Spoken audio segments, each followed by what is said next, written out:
Hello and welcome, and in today's video I'm going to show you the top 10 greatest Ark Tames. So without further ado, let's get straight into this. I know it's barely been out for any time at all, but I wanted to put the Gigantoraptor in at number 10 as I'm really impressed with this creature. I love its model design.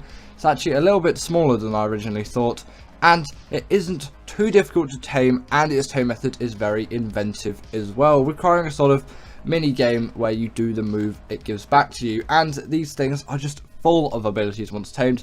They're insane gliders, just generally great creatures anyway. They can carry eggs in their saddles, and I'm pretty sure creatures as well, kind of like the Maywing, and you can pluck their feather every 24 hours to kind of do what the Oviraptor does, but a lot better, and they deal a wealth of damage. They really are truly great creatures, and they might be in the future like the most amazing creatures. Just obviously they haven't been out for that long, but I felt I had to put them here. Next up, we have got the Rhyniognatha, and this creature is here just simply because it really does do a lot of new things, and it's still nothing. There is still nothing like this creature to this day, even though the Gigantoraptor came out, and that's a really successful creature. Obviously this thing's been out for longer, we've used it more, we really know how it works as a greatest Ark creature, and this really definitely is one of those. And although yes, my perspectives on this creature aren't the best, just considering how I think it's a little too OP, I still find it is an extremely useful creature, and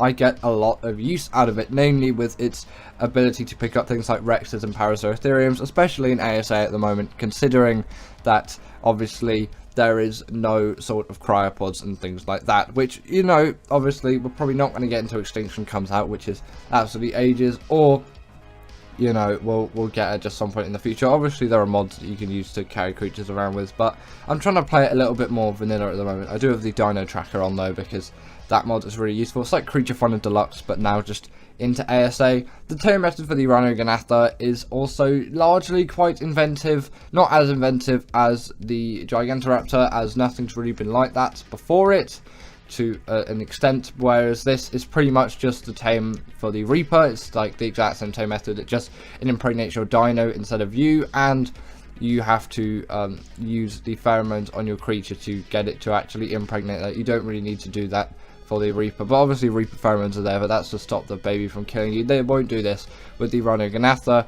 And then instead of using XP to get 100% effectiveness, there is kind of cravings timer where you'll feed it those resources which were on screen earlier, but I don't think that's too necessary, because 100% effectiveness on this thing just takes so much effort, and it doesn't provide so much better of an experience of having this creature, so I really wouldn't do that in general. But if you want, then you can, but I would just recommend get the highest level one that you can and tame it at whatever effectiveness it wants to tame at. And if you do have those resources at the time, then you might as well go for it. If you don't, then don't really bother. It's not all too necessary. Next up, we have got the Reaper, and this creature is just the king of Arboration, and nothing really does beat this creature when it comes to how well it's suited to its map, and just how much of an influence it was for future Ark creatures to come, as that taming method was something like we had never ever seen before. And considering this was 2017 Ark, that is still just like, that's insane that this creature came out. It seems like such an up-to-date new creature by its features and all of that. And maybe yes, it isn't as feature dense as some of the newer creatures that only has its main attack and obviously that tail ability in the fact that it can go underground as well, but still it's so well designed. Its animations are clean, it looks amazing, and its tame method is inventive, very inventive for the time actually. As this thing, you would get impregnated by it, you find a Reaper Queen, knock it down until it glows. I think it's a reddish purpley glow, or I think below 1000 health, and then it will impregnate you, and then you gather loads of XP, and out will come that Reaper baby, and you'll use those Reaper pheromones to stop that baby from killing you. But it probably still will a couple of times. And on Gen 2 you can do these things like absolute cake as well. So if you really want to get yourself a Reaper easily and you have Gen 2, then watch Raj Clark's tutorial on how to tame Reapers on Gen 2. It is absurdly easy. Next up, we have got the Maywing, and this creature is here just because it really is like the peak of travel mounts for me in a way. It is just so speedy, so useful, and you can just gather so much agility with this creature, and you can really get some insane speed on no matter what map you're on. You can really just dash through everything, and it doesn't matter too much about the elevation of what map you're on. You can still glide around with absolute ease. It only really becomes difficult if you want to go up in elevation, but you won't really be doing that too much, and they are very quick on the land as well, and they can jump up, so it's not very difficult to traverse things like mountains, especially on the island, considering they're really not that big when you compare them to other maps where there are a lot bigger things. Crystal Isles is a good example there. Maybe some of those higher islands are not things which you will be reaching on the Maywing, but it depends. You'll probably be able to get up there with just a little bit of hard work and effort. Also, these things do act as a portable feeding trough as well, which is really nice, especially for you breeders out there. You get a Gigantoraptor and you get yourself a Maywing, you've got yourself a really perfect combination. And also, they can gather berries as well, which is a nice, neat side ability. They can also glide along top of water as well, and they're pretty good swimmers. Next up, we have got the Shadowmane, and this creature is here just because it is so densely packed with abilities, and it really does need to be here for all of those insane abilities on which it wields. It is an extremely fast mount, capable of so much, and it also has tons of ability as well. It can jump to great heights, and really it can do this at great speed as well. Also, on top of that, these things do have the pack buff, which definitely does aid them in all kinds of combat scenarios. They can also go invisible as well, although you need a mate boosted pair, or at least one of them, one gender of the side of the Shadowmane. I can't really remember because I don't use that ability all too much, but they really do aid themselves with the hydration buff, which only it, the Spino, and as far as I understand the Crystal Wyvern has, and this just makes it deal even more damage under the water.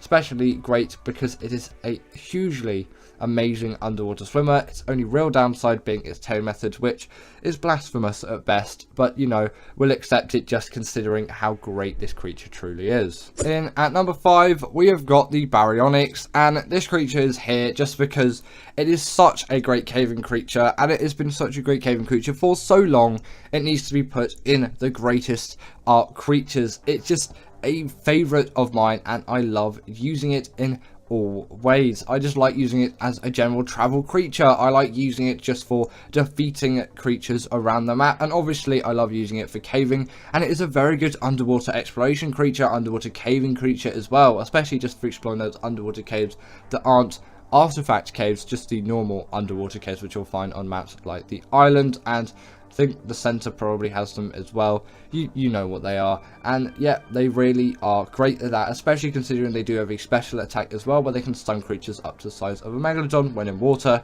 You can't do this on land, but you know, it's not 2015 anymore. Hopefully the land sharks aren't around, but you know, maybe they are, maybe they aren't. You know, Ark's still largely quite a buggy game, and I'm sure ASA has its whole manner of land sharks out there, but obviously you won't be able to stun them because you're not in the water. Either way, very nice creature, has a very decent amount of health, great damage, great stamina, great mobility, great abilities, and great uses. It's a must-have for me. Next up, we have got the Bloodstalker in at the number 4 spot, and this creature is just so great and so useful for me. So let's start with its tame methods. Maybe not the best in the world, requiring you to feed it blood bags, and also some smaller tames of yours. The Moss Chops is the preferred one for me to get up to 100% effectiveness. Spawns in the bog biome on Genesis 1, and it's also on Gen 2 as well.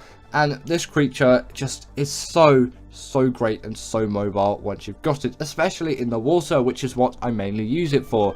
And it's like the only real travel mount to have on Gen 1. So it's a whole map where this is really one of your only options, at least native to the map. You can obviously bring some other creatures over like Maywings and Rock Drakes, but obviously flyers are banned on Gen 1 as well as on Arboration. So gliders and things like the Bloodstalker and all manner of other travel creatures that use so different methods really are going to aid you there. But also just across any map really, the Bloodstalker is capable of getting around with immense speed. It also tells you the aggros of all the creatures around you, so it is really easy to get away from danger even before the danger is there, as you can simply see if that creature's aggroed onto you, because sometimes it might not even look it, and then without really guessing or trying, they will just run at you, and you can end up in some pretty sticky situations. They're also great for gathering hexagons on Gen 1 as well, as you know, there's a lot of bog racing missions to use the Bloodstalker. If you've done the alpha one, then you've qualified as a good Bloodstalker flyer, by the way. That's the rule that I've made. Either way, fabulous creature. In at number 3, we have got the Desmodus, and this creature is here for its sanguine elixir and just what it has done to shape the Ark game. It is an extremely useful PvE and PvP mount. For PvE, obviously, it has the sanguine elixir, 30% of the tame done like that. It's a blood bag farm, and it can really get you around the map with some speed with that gliding ability. It can also grapple onto all manner of objects, vertical, horizontal, whatever you want, really. And on top of that, for PvP use, these things can pick people off riders like no problem whatsoever. Absolutely OP for any kind of PvP madness that you want to get into. So if someone's flying around or something like a Pteranodon and RG, this creature's got some serious speed on it, and you can just pick them off and dispose of them as you will. And I've definitely been the victim of a few Desmodus pickings, but I've also been the subject of some few Desmodus pickings as well, and it really is a great way of just getting that PvP in, and it's not actually the hardest thing to do considering just how largely OP this creature is as a flyer, and it definitely is a must-have for me. In at number 2, we have got the Argentavis, and this creature will always pretty much be at the top of these lists in my opinion, just because the RG is so versatile, so useful, and it's been like that ever since the game came out, and this was in it, obviously with a considerably worse model, but still. Since that TLC, this creature has become even better with a new model and a new slew of abilities.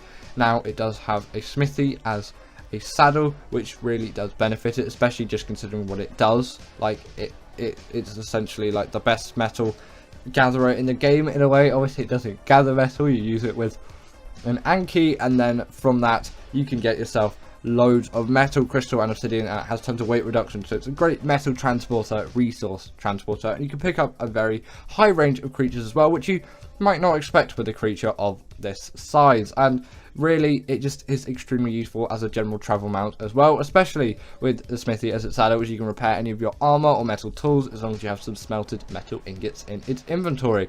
And they do put up quite a fight as well, having quite a lot of melee and a very decent health stat, and also some decent stamina to keep them fighting for long, which obviously does actually make them really great flyers as well. They can fly for long distances, and although they're not as fast as a Pteranodon, they don't need to be. They have a different use case, and also they do have a nice neat little regen buff as well. If you eat something, obviously you don't have to kill it, but if you kill something and then eat it, then you get a nice regen buff, and you often see RGs in the wild doing this. And in at number 1, we have got the Deinonychus, and this creature is here just because it is my all-time favourite, and nothing really does replace this on the greatest Ark creatures list. So let's just start with the basics and what you'll probably see and notice first. It is an extremely mobile creature that also takes no fall damage, and on top of that, it deals hefty amounts of bleed damage and can grapple onto large creatures and even deal bleed damage to bosses, which as far as I'm concerned, no other Ark creature can. It also has a very reasonable health stat, especially for its size,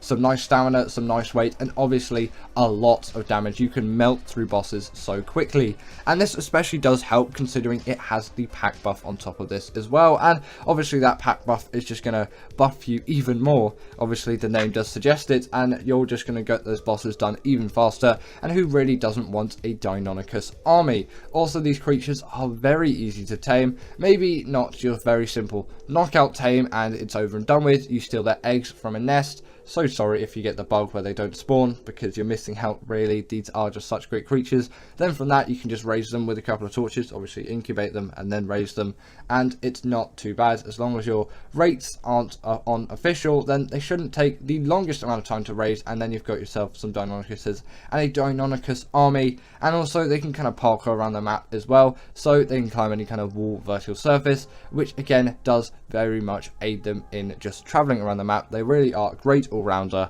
a must-have, greatest Ark creature for me. The top 10 most fantastic Ark tames. So in number 10, I want to put the Rhyniognatha, as I find this really does add a lot to the game that is Ark Survival Evolved, from the fact that it can pick up just such a wealth of creatures to its general travelling abilities. Also, considering it spawns on the island, it is accessible to pretty much everyone out there apart from mobile players, and I'm sorry, your version of Ark is a little bit depressing in my opinion from the creature side of things. But to console players out there, and just to PC players, of course, the Rhyniognatha is a creature which you'll find, you know, a lot of people are using these days. They are just so useful for general travel and traveling around with creatures too, and the fact that they can deal a heck of a lot of damage really does emphasize these creatures as being great ones, and they really are fantastic. They add a lot to the game, and they're very deserving of this spot on the list. Coming in next, we have got the Reaper, and this might just be nostalgia playing on me here, but I always think of this as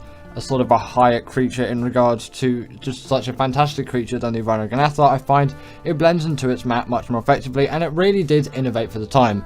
Considering also the Rhyniognatha's tame method wouldn't have happened without the Reaper being there in the first place, as it pretty much just is a rehashing. This really does need to be here as well, as this has inspired further creatures along the way, and the Rhyniognatha simply hasn't. And I know it hasn't had a lot of time for just further creature development to come from it, as this is a 2017 creature after all, and that's a 2023 creature as far as I'm aware. I don't think it came out this year, I think it was last year, unless my brain deceives me. But yeah, I just feel like this has done a lot more for the art game, and I kind of prefer it as a creature. Its aesthetics are nicer. I like its abilities and its damage, although it doesn't really have too many abilities. The fact that it can go underground and can slow down creatures with its tail attack, deal a heck of a lot of damage, and just be really interesting to tame and interact with, makes it a fantastic creature for me. Next, I really want to put the Crystal Wyvern, as I find this is one of those creatures where I really find it is just so overpowered for the taming method. Taming a Crystal Wyvern is ridiculously easy, and way easier in my opinion than just a regular Wyvern. You need to be level 60, then simply knock out Crystal Wyvern and that primal crystal will be obtained. Then find a very specific spot on the back of it. It's kind of just between the head and the wings. So just on the body there's a sort of spot where you can nestle there, and as it flies around, just click E whenever it wants that primal crystal and you get yourself a Crystal Wyvern. I love the elemental abilities. My favourite one is the Blood Crystal Wyvern. The Emerald Crystal Wyvern is also quite a popular one among many. This is the Tropical Crystal Wyvern because I just think it looks better for the B-roll, but I find that elemental abilities are just more useful than the general Wyvern ones, and they also are just really lovely creatures to use and really easy to tame. In number 7 we have got the Shadowmane, and this is just one of those creatures where it's like it is really innovated in the space, coming out in Gen 2 of course. It has been around for a fair few years now, 2 or 3, I think it's 3 now, considering I'm pretty sure Gen 2 is 2021. Hopefully I got that right. My brain can't really think back that many years at the moment because it's in a little bit of a fog in 2024 mode, but either way, this creature is just so packed full of abilities. It is insane. It can jump to incredible heights. It has the hydration buff, it has the pack buff. It can go invisible when there's the presence of both the male and the female, and they also do really work very well in the water. Again, that hydration buff is playing a huge part in that, but they are just great swimmers too, which can't be said about some other creatures which you'll find on the list. They really are versatile in terms of all things mobility. They are great damage dealing mounts and great for bosses, and great innovators in the small carnivore space. Coming up next, we have got the Argentavis, and it really does need to be here for me. The RG has been around ever since the beginning, and it's gone through obviously some TLC with a better model upgrade, and I think some new abilities added. Actually, I know some new abilities added, and it really does just carry in terms of a flyer. While not the fastest out there, it has 50% weight reduction on things like metal, crystal and obsidian, with the added bonus of its saddle acting as a portable smithy, which can't be said about quite a lot of other creatures just in the game. The Castivoides is a good example of another creature utilising this. They can also pick up a wealth of creatures like the Dodic and the Anki, which can help you to gather all things like those resources like I mentioned, metal, crystal, obsidian, but then you can get stone and flint and wood and thatch. Fiber you're not going to be getting on this thing, but really you can get a third to do that, and that is going to be very effective. They can also carry a secondary creature in their beak too if you want to take your dodo for a little sky flight, and they are very effective in regening quickly too, as if you simply kill something and eat the dead body, or just simply eat a corpse of a creature, you're going to have a nice regen buff which is going to carry you. In number 5 we have got the Baryonyx, and this is the best cavern creature really in my eyes, especially considering the time at which you're going to be getting this creature. spawning in the swamp biome on the island and swamp biomes on just other maps in general, and the whole bog biome on Gen 1 of course. These are really effective caving mounts. Their size is perfect, that they can pretty much slip into any sort of cave that you'd be wanting to go into. Their high damage and high health with great mobility allows them to go into these caves and fight against all of the combatants very effectively, and it really does great in this regard. They're great for underwater caving too, due to their spin attack, which in some creatures up to the size of a Megalodon. They can also jump too, so I guess now you can go Super Mario Galaxy style. But yeah, they really are a favourite of mine. I love these creatures, and for the level you get in them at, and for the ease of taming, just a very basic knockouts, you really can't get anything too much better than one of these things. Coming up next, we have got the Desmodus, and the Sanguine Elixir that this thing offers is just such a valuable resource in my opinion. I simply had to put it on the most fantastic Ark creatures list.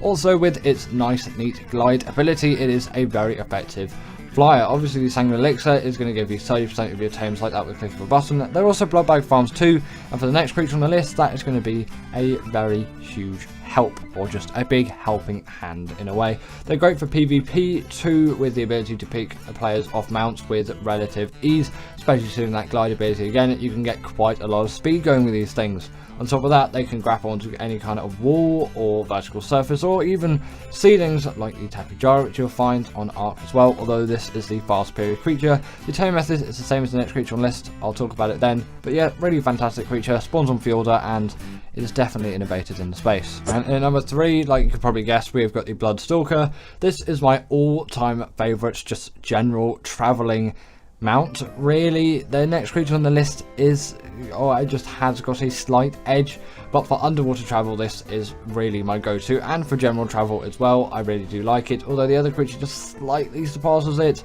But for all of the other underwater travel, which I'm doing a surprising amount of at the moment, it's actually a little bit weird for me to be doing that, but it's definitely satisfying those needs. You tame it by getting blood bags, and you can feed it something like a moss chops first to get that effectiveness up to 100%, which, you know, to be honest, it's relatively easy to do if you just have the basic prep done. With the Desmodus as well, you can farm those blood bags and get a Bloodstalker easily. The reason why they're so good at underwater travel is they're very fast and just generally mobile in a given underwater environment, and you can easily take them out of the water too, and you're essentially just like Spider-Man. They can glide along the top of the water too, and you can see the aggros of all the creatures. In a low visibility environment like the ocean, that is really, really useful in my opinion. Let's get on to the next creature on the list then, shall we? Coming in at number 2, we have got the Maywing, and this really is the epitome of just general travelling mounts. You really can't get much better than this thing, especially in terms of the level you're getting this thing at. Its saddle was unlocked at level 18, but I usually get it in my mid-20s because some trank arrows are something which I use, because I just go for the highest level one I can find first, get a couple of signs, and then just trank it out. So that saddle again unlocked at level 18. You can craft it, it's ridiculously cheap, and then you've got a really high level one straight off the bat. You don't need to sort of stagger it in a way just because of how easy they are to trap and actually tame.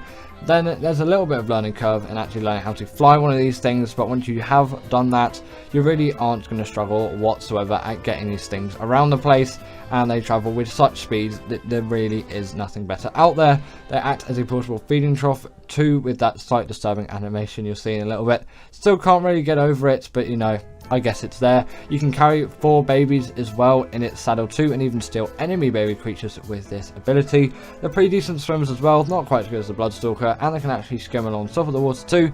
Again, like the Bloodstalker, but they're not quite as good as a swimmer. And they can gather berries too, actually. It's a nice, neat ability they have. And in number 1, we've got the Deinonychus, and I know this really does seem to very often top my lists, but I really do need to emphasize that I love this creature, and I think it's the most fantastic one out there. With its very fast mobility, the fact that it takes no fall damage, and its wall climbing skills, it is great in the aspect of mobility. Not a great swimmer, but you know, for everything else, this does all of the job that I need it to do, apart from flying, but you know, hey ho. They deal bleed damage to bosses, which only it does, and if you've got the pack buff on top of this as well, you can do some serious damage. And especially considering, again, you can do this to bosses, you can shred through them with absolute ease and have no worries or issues with them. It is just such a great creature for defeating bosses. I really can't emphasize enough how good it is for that job, and if you get some health mutations, you can do some of the longer ones as well. Again, when you're traveling, they take no full damage, which is just such a nice, neat thing. It's small, but it really does add a lot of fluidity into your travel, as you don't have to worry about quickly dismounting before you hit the ground, because you realize you've jumped off something a bit too high and you don't really want to be taking any full damage, because the reality is you're taking no full damage when you're on one of these things. So if you haven't already, definitely consider one of these things. They're very easy to tame, in my opinion. Steal the eggs from the chalk cliffs biome and then raise it as your own, of course. Choose whichever level you really want to go for. At the start, you can kind of go for a mid-range level or a high-range level. It doesn't really matter. Just get one and you're going to love these things, trust me. So thank you to my wonderful patrons, Katerina Puchkova, Karina Thorne, Dominic Masajewski, and Ethan Tapia, who have all supported me through Patreon or through YouTube memberships. If you want to join this list, then go join Patreon or YouTube members. But thanks to all of these guys.